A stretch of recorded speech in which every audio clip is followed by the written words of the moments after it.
Hello and welcome to this month's Music Ally Trendline. I'm Patrick Ross, Music Ally's COO, and I'm going to take you through some of the key trends and news stories from the past month. The format here is not just to tell you what happened, that would be boring. Instead, it's about drawing links, adding context, and offering Music Ally's analysis of what might happen next. In the next half hour and some change, I'm going to talk about the big story of the month and then two more key trends. I'm also going to tell you about some of the hottest startups and the most important music marketing trends to cross our radar. And then we'll finish with some other news and finally, in the noble tradition of news programs that like to send you off to sleep with something happy in your mind. The big story this month is about some artists who aren't humans, but this time it's not an AI story. I'm talking about, of course, Huntrix and the Saja Boys, who are the main characters in Netflix's animated film, K-pop Demon Hunters. Huntrix are the girl band whose side hustle is, yes, hunting demons. Well, every artist needs multiple income streams nowadays. And guess what? The Saja Boys are demons who happen to form a boy band. As you might expect, drama ensues. K-pop Demon Hunters was released on the 20th of June, and by the end of August, the film had more than 236 million views on Netflix. But with music so key to its narrative, the soundtrack has been just as huge a hit on music services around the globe. In mid-August, Netflix said the soundtrack had more than 3 billion global music streams to date, and that's reflected in the public stats for both virtual groups. By last week, Huntrix had 48.4 million monthly listeners on Spotify, while their most popular track, Golden, had more than 471 million streams. Saja Boys had 32.5 million monthly listeners, meanwhile, and their most popular track, Your Idol, had more than 308 million streams. And remember, this is just one streaming service. Over on YouTube, the collected K-pop Demon Hunters cast were the third most popular artist for the week of the 15th to the 21st of August, with more than 330 million weekly views. But if you look deeper, Huntrix and Saja Boys are also on the charts separately. Huntrix was 7th with 202 million weekly views, and Saja Boys 16th with nearly 129 million. Oh, and by the way, the real human singers behind Huntrix are 8th, 9th, and 14th. So for some context, Huntrix's view count alone was nearly as much as Bruno Mars and Taylor Swift's combined that week. This is far from the first example of virtual artists from a TV show or film finding success. The Archies had the biggest bubblegum pop hit of all time with Sugar Sugar in 1969. Alvin and the Chipmunks won 5 Grammy Awards. And for British viewers, who can forget Bob the Builder fixing it to become the biggest selling single of the year 2000 in the United Kingdom, including becoming a Christmas #1. More recently, however, virtual artists who didn't come from TV shows or films have also been popular. Japanese Avatar star Hatsune Miku, Gorillaz, and the stable of virtual artists spawned by the gang League of Legends are all examples.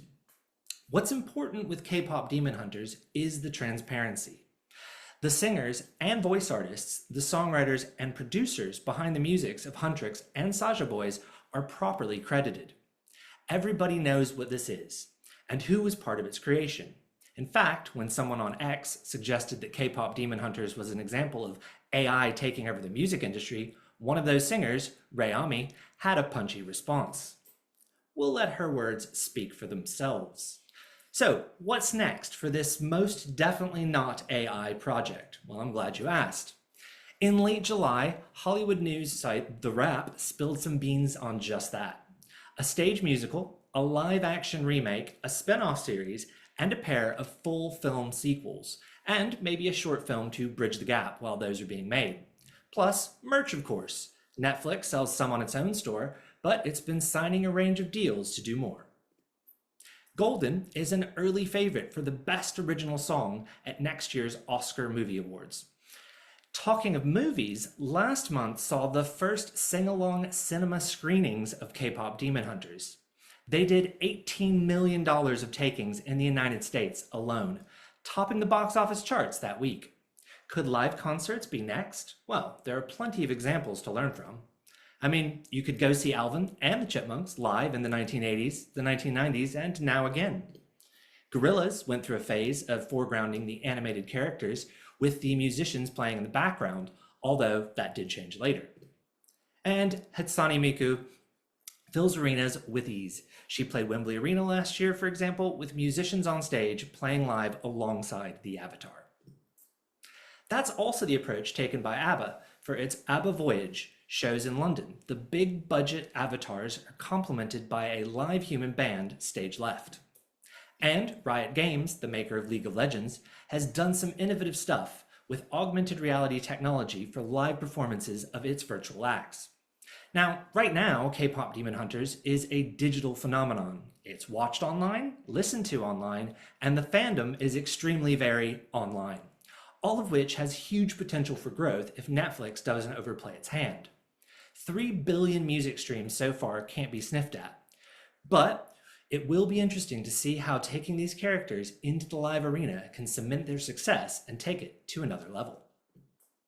Now it's time to move on to 2 other key themes this month, news stories or topics that are high in the music industry's mind right now. The first is, what else? Artificial intelligence. And as ever, there are a lot of different things going on around AI's intersection with music. The big launch in recent weeks was 11 Music. It's an AI music creation service from 11 Labs, a startup best known for its voice AI technologies. For example, people use it to generate AI narration for audiobooks, videos, and podcasts. And it has also worked with the estates of various dead celebrities, including Judy Garland, John Wayne, and the Grateful Dead's Jerry Garcia, to create licensed AI voice clones for its reading app. 11 Music is its move into AI music. People can use it to create tracks cleared for broad commercial use by using text prompts, which is a familiar model now. This too is fully licensed. 11 Music's first model was trained on licensed production music, which is the traditional method for AI music firms who don't want to scrape commercial music without permission. But it has now has deals with indie licensing agency Merlin and publisher Cobalt, and it's going to be using music from the catalogs they cover for a new 11 Music Pro model in the coming months. Now, there are some limits here. The only songs it will be able to use are those where Cobalt controls 100% of the mechanical rights for the song, and Merlin can clear that recording. In the fragmented world of music publishing, it remains unclear how big a data set of music this is going to be. The other interesting aspect was reported by MBW, that Cobalt's deal establishes parity between publishers and recordings rights holders when royalties are paid out. So when 11 Labs is dividing its pool of resources, pool of revenues, publishers will get 50% and recordings rights holders 50%. This has not historically been the kind of split we've seen in deals between the music industry and startups, where both recordings and publishing rights are involved. Recordings have usually taken the lion's share. And in the past, we've ever heard tales of certain major music companies refusing point blank to deal with startups who are trying to split their payouts more equally. So the question now is whether they'll deal with 11 Labs, which has said it's keen to bring the majors on board with 11 Music. If they do, this is a big moment for music publishing. If they don't, it will be a sign of the challenges ahead in licensing AI companies. Talking of challenges, there are more fights to report on this month around the way AI technologies will be regulated, and the differing views of the AI and music industries on what those rules should be. The European Union's AI Act was one of the first pieces of legislation on this front. And when it passed, the music industry cheered. Woo! But now it's being implemented by its EU's member countries, including some new guidance and a code of practice on how it should work. And the music industry is not cheering anymore. Essentially, they think it's been watered down and that it doesn't protect the work of artists and songwriters as the act was intended to do. Related, Google likes the Act's code of practice much better than it liked the original Act, but it's still pushing for more changes to avoid slowing Europe's development and deployment of AI. This, in a nutshell, is the lobbying battle. The music industry fighting for protection of its works and for AI firms to be forced to be transparent about what they're training their models on. Some of the AI companies, although not all of them, have been warning governments that regulations will slow them down and hold up innovation. And they often suggest this could stop that government's country from becoming a leader in AI, which seems to be an argument that captures politicians' attention. The latest dispute of this kind is happening in Australia, where a report by the government has faced fierce criticism from the music industry. The report suggested that there may be a case for a text and data mining exception for AI companies, meaning they could train on copyrighted content without a license.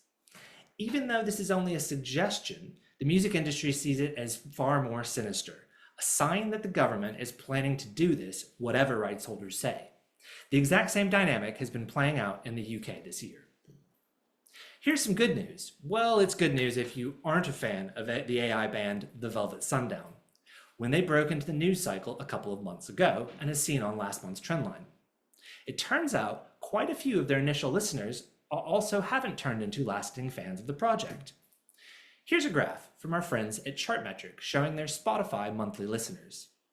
At their peak in mid-July, The Velvet Sundown had 1.5 million of them. A month later, they had 523,000. And by last week, that was down to 427,000. Basically, more than 1 million people who listened to a song or two, likely after reading news stories about the new AI band, never came back, and so dropped out of the monthly listeners total a few weeks later. Now, 427,000 is still an audience many human artists would love to have, but it is a reminder that the appetite for AI music, once people know that music is AI, is perhaps not as big as doomsayers might lead you to believe. Our second key theme this month is much more playful, literally. We think 2025 could be the latest big moment for music and gaming. A few reasons for that emerged over the past month. The first features Duolingo, which most of us know as a popular app for learning languages. However, they've been involved in music since 2023, when they launched their first music education course. If you haven't seen it, the course teaches you music theory using a series of piano-based game exercises teaching playing, sight reading, and listening skills. Just over a year ago, Duolingo added some licensed songs through a deal with Sony Music. But now they have made a big new move by acquiring a startup called Nextbeat. Nextbeat is a spin-off from the mobile games company called Space Ape Games. You might know its flagship game, BeatStar, which is one of the most popular music games for phones in recent years. When they announced the acquisition, Duolingo said that it was about making its music course as fun and joyful as the best mobile games in the market. We were able to interview Nextbeat boss Simon Haid, and he told us that there is also a strong desire to forge more partnerships with the music industry, be that rights holders or artists. Now, Duolingo has nearly 48 million daily active users, so there is a big opportunity to do something here at scale. We'll be watching closely. The same day we reported on the Duolingo and Nextbeat news, there was another story. The return of a famous name from a past era of music games. Red Octane was the publisher of the original Guitar Hero games back in the day. Now, some of their team members have relaunched the brand as a studio focusing on rhythm music games exclusively. This will be announced later this year. The original Red Octane's partner for Guitar Hero was a developer called Harmonix, which brings us neatly to the next reason 2025 is an exciting year for music and gaming. Harmonix is now part of Epic Games, the owner of Fortnite, and it's key to Fortnite Festival, the music rhythm game within the game, which has been very popular. Every season of Fortnite Festival features a different artist icon, with The Weeknd, Billie Eilish, Metallica, Snoop Dogg, and Sabrina Carpenter among those chosen thus far. The latest was announced last week. Gorillas! Like previous icons, they'll have tracks within the game for people to play along with, and virtual items based on the group that can be unlocked by playing or acquired in the Fortnite store. It seems like a good match. One of the world's most famous avatar bands making their way into one of its biggest gaming universes. We see a lot of potential in Fortnite, And not just because the big Fortnite festival headliner partnerships. Last month, Sony Music launched an immersive concert event for artist Party Next Door in Fortnite, set on his own island. It featured scavenger hunts, mini games, and parkour quests for fans to complete, as well as a virtual performance. It taps into Fortnite's creator economy, where Epic Games has a pool of money paid out to the creators' third-party experiences for Fortnite based on various engagement metrics. So, if Party Next Doors proves popular, it could be a revenue generator, not just a promotional thing.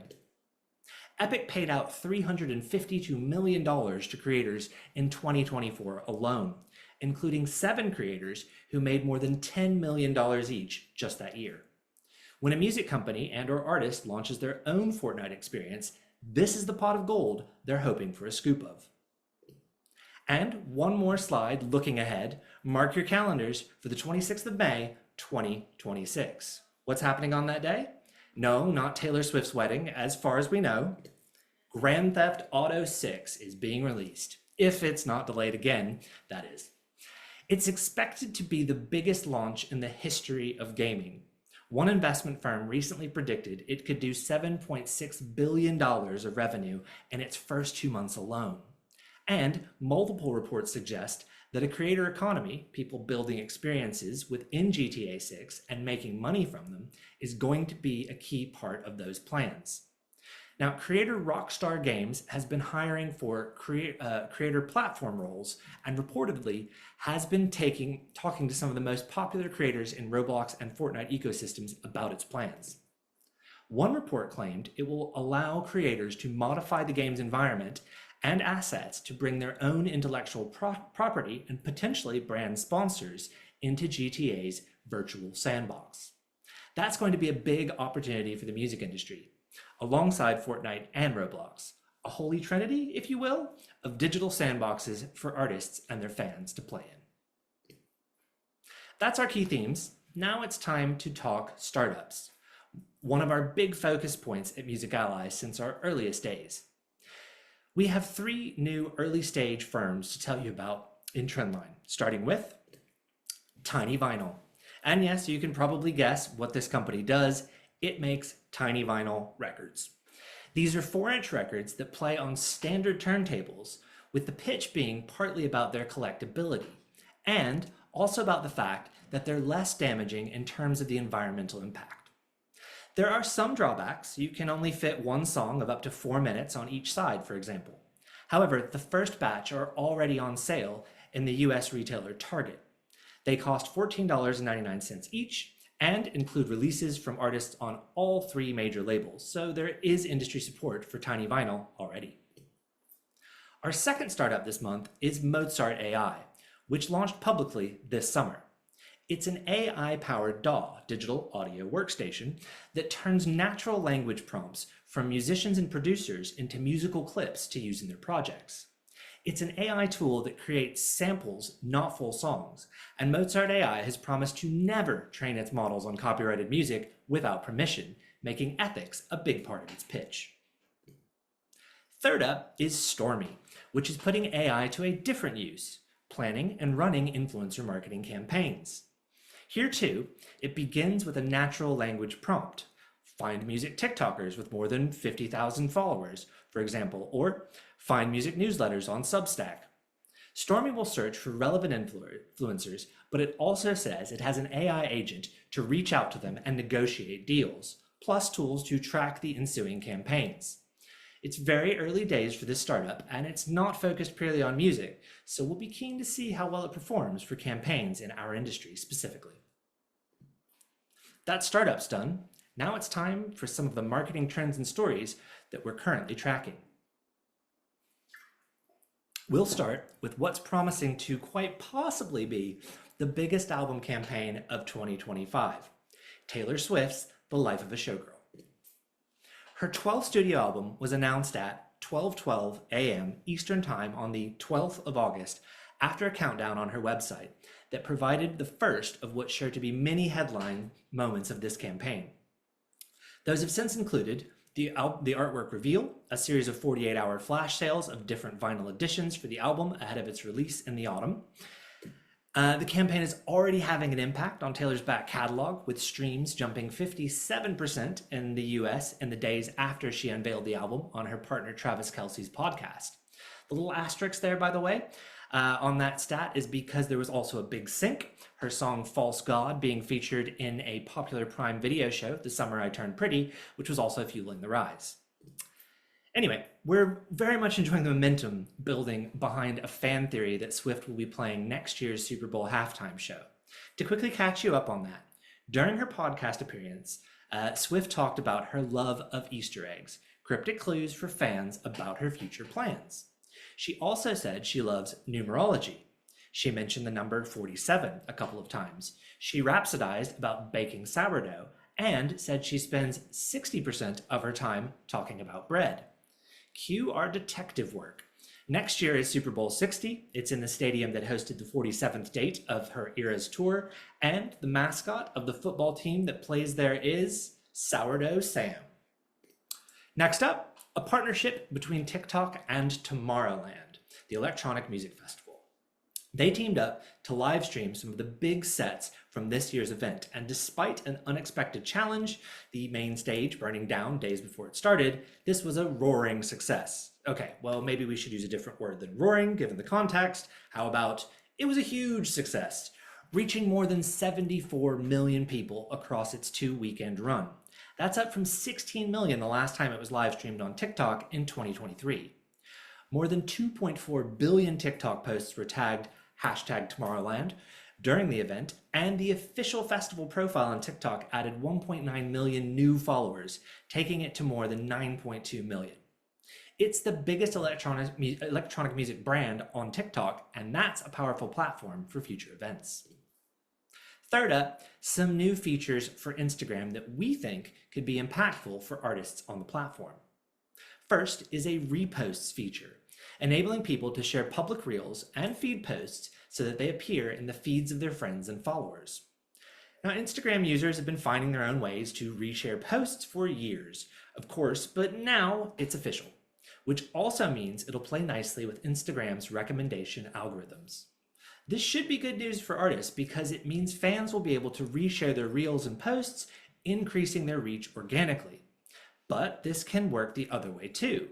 Artists can share their fans' posts, a useful tool for the teams of artists who aren't active themselves on the app, but also handy for signal boosting challenges and other campaigns driven by fan content.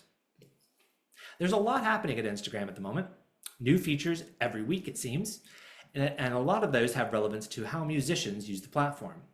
A recent integration with Spotify enables people to share songs from the streaming service to Instagram, now with an actual audio clip included. There was also a new milestone for Instagram's Threads app. It now has more than 400 million monthly active users, up from 350 million in April and 200 million last August, which, if we do the math, it's doubled its user base in a year. That may be a nudge for artists who haven't yet engaged with Threads to give it a go. It's certainly a less toxic environment than that of, let's say, X.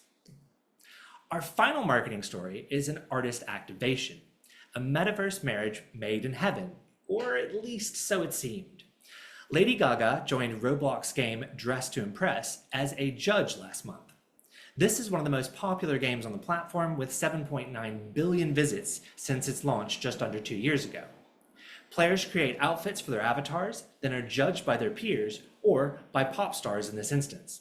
Gaga pre-recorded audio lines for the game, but also hopped on for a live Q&A and meet and greet last week. She even posted photos of her logged into Roblox on her iPad to prove it was really her. However, there were some lessons to learn about how these events work. A number of fans were disappointed by the Q&A, accusing the game's developer of prioritizing influencers over fans. Essentially, what happened here was 2 million people signed up for the Roblox event, many of whom thought they would get to meet Lady Gaga. And when they realized they'd be watching a few other people meet her, well, they weren't very happy and they were quite vocal about it. It's a reminder that the scale of these virtual events can mushroom.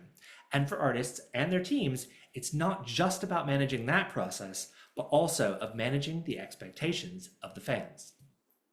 So we've done trends, we've done startups, we've done marketing stories. Time for some what else before we finish. So what else is on our minds at the moment? Well, we've been following the success of the soundtrack to Bollywood film Sayara very closely. Its title track became the first Indian song to reach the top 5 of Spotify's global top songs chart. Although, as Amit, our Music Ally South Asia correspondent, reported, more than 90% of those streams were coming from Indian listeners. So it's a global success in terms of chart rankings, but very much a domestic phenomenon that's driving this. We're also monitoring the growing number of artists who are speaking publicly about the current situation in Gaza, criticizing the actions and policies of the Israeli government while urging Western leaders to do more to support the Palestinian people.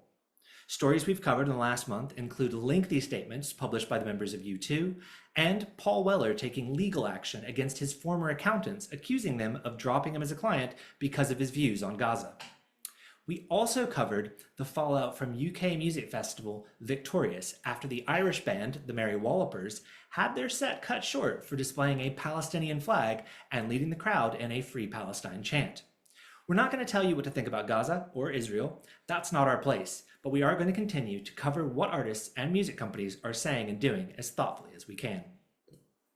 And finally, what month in music would be complete without a new lawsuit making headlines? And in this case, the headlines will be creating some last millennium nostalgia. Sony Music is suing Napster. But of course, this time around, piracy isn't the issue since Napster is a legit streaming service nowadays. However, Sony says the company owes them more than $9.2 million in unpaid royalties. And what's more, that is now infringing copyright by continuing to make Sony's catalog available on its service, despite the label terminating their deal back in June. Money shouldn't be a problem for Napster. It was bought for $207 million in March by a company that had recently raised $3 billion of funding at a valuation of $12.5 billion. So finding $9.2 million to pay Sony what's due shouldn't be a headache. Napster has said that it's committed to rebuilding its relationships with all of the major labels. All of which brings me to the final part of this trend line, our and finally section, which is a way to sign off with something more fun. This month, what's more fun is something you can hotline cling to at night. Yes, I'm talking about the official Drake body pillow, which fans can buy for just $100 on Amazon. Check them out. Who, apart from maybe Kendrick Lamar, wouldn't want to cuddle up to this? And equally, who wouldn't want to pick up their dog's doings with an official Drake for all the dogs poop scooper? Yours for, yes, just $50, also from Amazon. There is a serious story behind this, the launch of an official Drake's Warehouse store as a partnership with Amazon. It even looks like a proper warehouse. This is how you navigate the store, clicking on the items that take your fancy, be they t-shirts, hats, hoodies, or, well, body pillows and pooper scoopers. It's an interesting new development in Amazon's merch partnership with artists, which are a growing part of its business. And that's it for this month's Trendline. From cartoon pop stars to cartons of poop scoops. I hope you enjoyed it, and we'll see you next time for more trend watching from Music Ally. Thanks for tuning in.